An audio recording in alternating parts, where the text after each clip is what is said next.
¿Qué tal, amables amigos? Continuamos compartiendo con ustedes el estudio del libro del Apocalipsis, las revelaciones de Jesucristo. Estamos compartiendo ya los 7 sellos. Ya hemos visto el primer sello, el significado profundo que tenía a la iglesia apostólica primitiva que salió venciendo para vencer, ¿verdad? Con la corona de victoria de la verdad preciosa que Dios le dio. Ahora vamos a entrar al segundo sello. Leemos en la Biblia capítulo 6 de Apocalipsis, versos 3 y 4. Cuando abrió el segundo sello, oí al segundo ser viviente que decía: ven y mira. Y salió otro caballo bermejo o rojo, y al que lo montaba le fue dado poder de quitar de la tierra la paz, y que se matasen uno a otro, y se le dio una gran espada. Mis amigos, miren qué tremendo el contraste entre el primer sello y el segundo. El primero era blanco, los jinetes que salían, los predicadores, la espada del Espíritu, la palabra de Dios, pero aquí es un caballo rojo.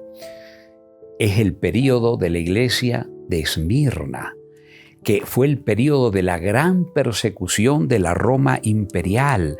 Ustedes recuerdan cuando estudiamos la iglesia de Esmirna, vimos esos 10 días que menciona allí la Biblia, están representando los 10 periodos de persecución que tuvo la iglesia con los 10 tremendos emperadores. Ahí tenemos en pantalla el nombre de esos 10 periodos. Por ejemplo, Domiciano, que fue el que lo llevó a Juan a la isla de Patmos, del año 95 al año 100, persiguió a la iglesia cristiana.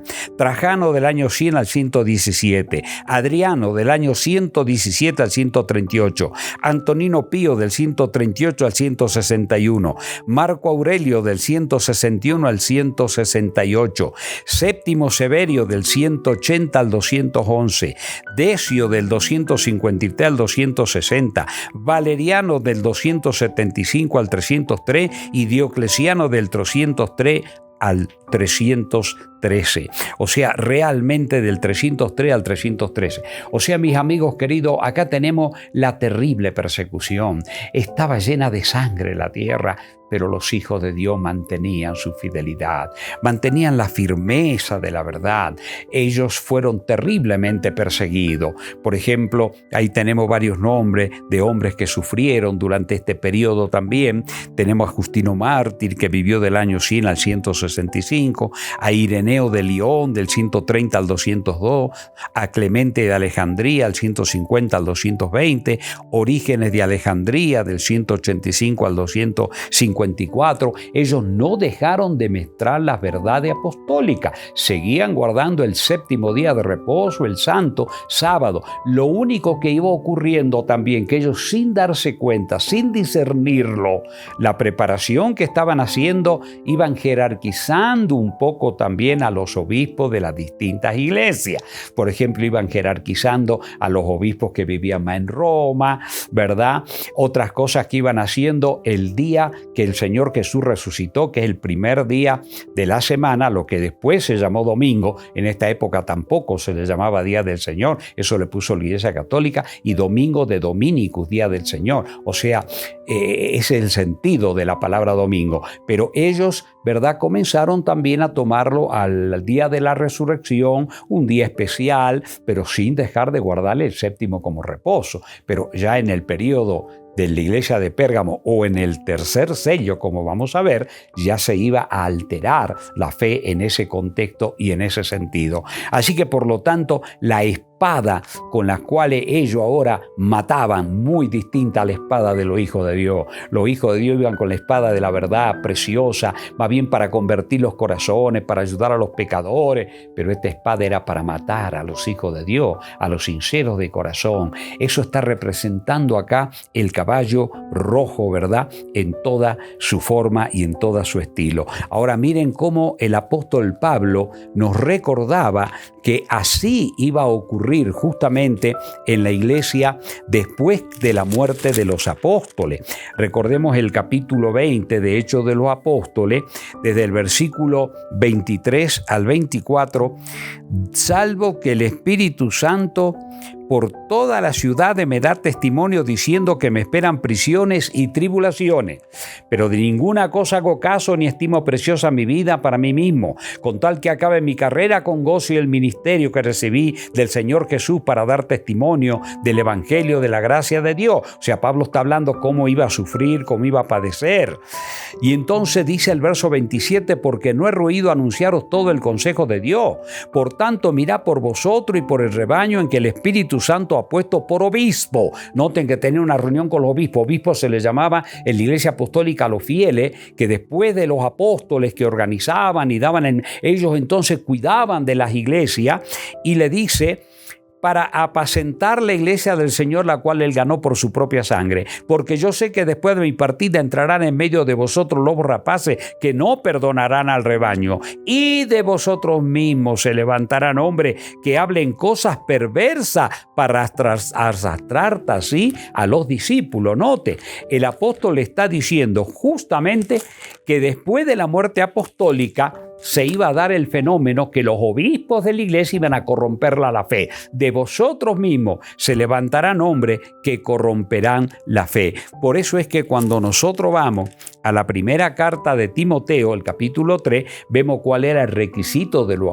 obispos en la iglesia apostólica primitiva, para ver si es lo mismo que los obispos de la iglesia católica después. Miren lo que dice, capítulo 3, verso 1 en adelante. Palabra fiel, si alguno anhela obispado, buena obra desea, pero es necesario que el obispo sea irreprensible, marido de una sola mujer, sobrio, prudente, decoroso, hospedador, apto para enseñar, no dado al vino, no pendenciero, no codicioso de ganancias deshonestas, sino amable y apacible, no avaro, que gobierne bien su casa, que tenga en sujeción a sus hijos, con toda honestidad, pues el que no sabe gobernar su propia casa, ¿cómo cuidará de la iglesia de Dios? ¿Qué les parece? Los obispos de la iglesia apostólica eran casados, pero ¿quiénes son los obispos que finalmente lanzan la ley del celibato? No hay que casarse. Y una ley que ha sido corrompida en toda la ciudad y países de la tierra, saben muy bien, todos los hijos del sacerdote que hay dispersos por todos lados. Eso es una verdad que no podemos ocultarla. Realmente todo eso iba a ir corrompiéndose, ¿verdad? También en ese periodo. Pero, sobre todo, fue un periodo de mucha persecución y los hijos de Dios sufrieron mucho allí, ¿verdad? Con la sangre de los mártires. Por eso el caballo estaba en rojo y también porque se iba a ir corrompiendo poco a poco la fe. Es lo mismo, mis amados, miren, toda persona cuando hablan del anticristo están queriendo aplicarlo a personajes del mercado común europeo que iba a aparecer en Centroamérica, otros que no, que era el rey de Inglaterra, otros no, que era el rey de España, otros, o sea, ridículo. Todas esas palabras están en la Biblia y hay que preguntarle a la Biblia, ¿verdad? Y si yo voy a la epístola del apóstol Juan, él es el que habla del anticristo. La figura del anticristo van a ver ustedes que es equivalente al cuerno pequeño también de Daniel 7 cuando estudiamos cómo la fe se iba a corromper en Roma, o al hombre de pecado, el hijo de perdición también que lo menciona, ¿verdad? El apóstol Pablo en la carta a los tesalonicenses que hemos visto ya, el cual se sentaría en el trono de Dios como Dios haciéndose pasar por Dios, y hemos visto todas las encíclicas, todo que está mostrando al obispo de Roma como un Dios en la tierra. Pero miren, ahora vamos a ver esto del anticristo, porque muchas personas tristemente toman el término pero no toman la doctrina, la verdad que enseña. Por ejemplo, en la epístola del apóstol Juan, en la primera epístola, el capítulo 2 de la primera epístola, leemos lo siguiente desde el verso 18. Hijito, ya es el último tiempo.